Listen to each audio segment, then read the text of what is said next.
let's talk about that feeling, that sinking heart-in-your-stomach feeling that every single person in crypto has had, the fear that you might have just lost everything. Well, today we're diving into a new kind of technology that's aiming to make that fear a thing of the past.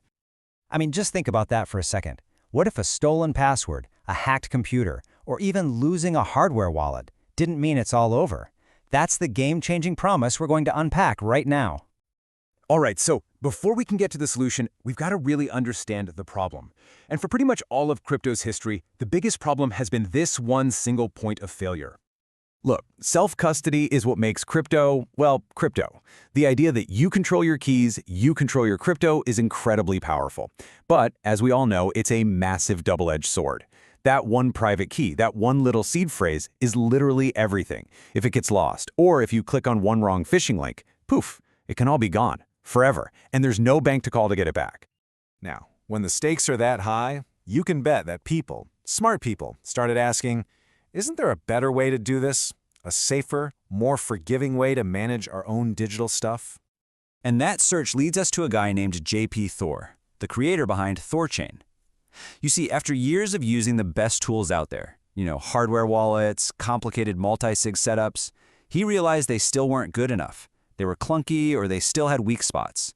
He was absolutely convinced there had to be something better, something safer for the average person.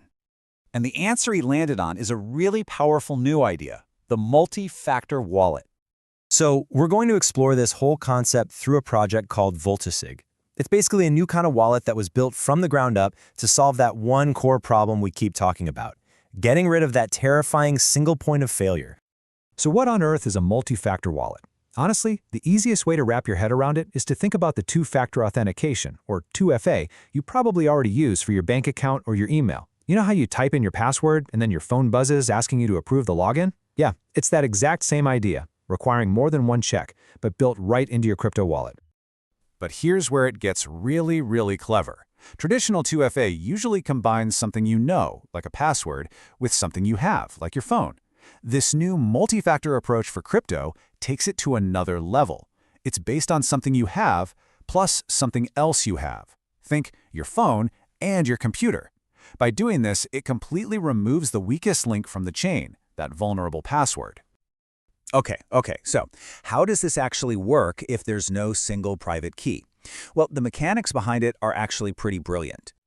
The secret sauce here is something called vault shares. So instead of having one long, terrifying string of characters that holds your entire future, this system splits your access into separate, unique pieces, or shares. And the process is super straightforward.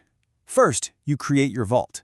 Then, the system generates these unique vault shares and spreads them across your devices, say, one share on your phone and the other on your laptop. Now here is the most important part. To send anything, you have to co-sign the transaction from both devices. So even if a hacker gets into your computer, they can't do anything. They're still missing the other half of the key, which is sitting safely on your phone. They're totally stuck. So, let's zoom out a bit. What does all this mean for the future? I mean, this feels like we're right on the edge of a whole new standard for crypto security. And what's really cool is that this isn't some niche solution that only works for Bitcoin or whatever. Nope, this technology is designed to work everywhere. It's multi-chain, it's DeFi compatible, so you can get this awesome level of security on Bitcoin, Ethereum, Solana, you name it. It's built for the way we actually use crypto today.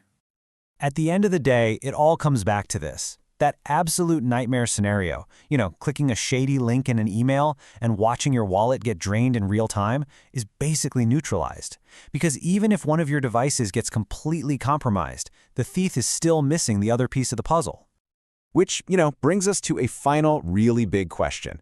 If this multi-factor tech becomes the new normal, are we actually watching the beginning of the end for the single private key?